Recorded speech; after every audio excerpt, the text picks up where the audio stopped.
प्रभु यीशु मसीह के मधुर और मीठे नाम में आज दिनांक 13 जुलाई दिन रविवार को आप सब श्रोताओं का हम स्वागत करते हैं।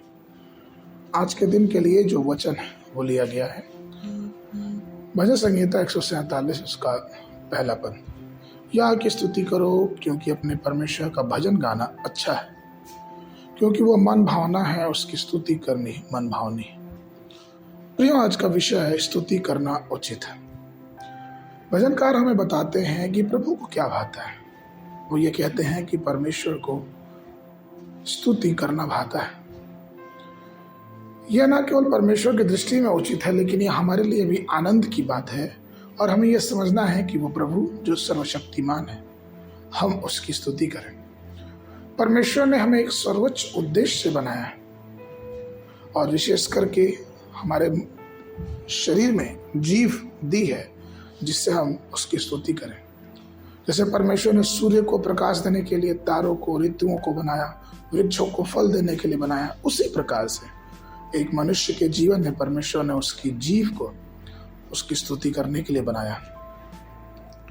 सारी सृष्टि परमेश्वर ने इसलिए बनाई, सारी सृष्टि परमेश्वर ने मनुष्यों के लिए बनाई और मनुष्य को परमेश्वर ने अपने लिए बनाया कि वह उसकी स्तुति करें।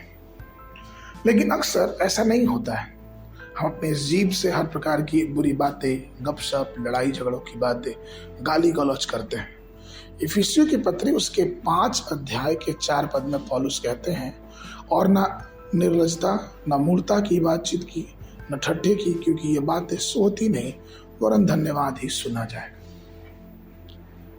मैंने कई लोगों को देखा है कि जो अपने इस मुख से गंदी गंदी गालियां देते हैं, बहुत बदनामी की बातें करते हैं, बातों को इधर उधर घुमाते हैं।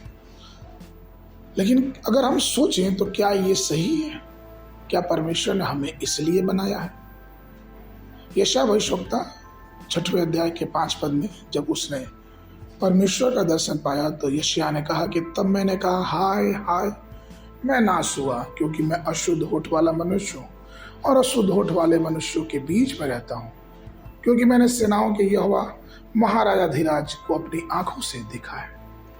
और जब उसको ये पता चला कि वो अशुद्ध होठ वाला है तो परमेश्वर ने उसके होठों को छू के उसको शुद्ध किया, उसके पाप क्षमा किए।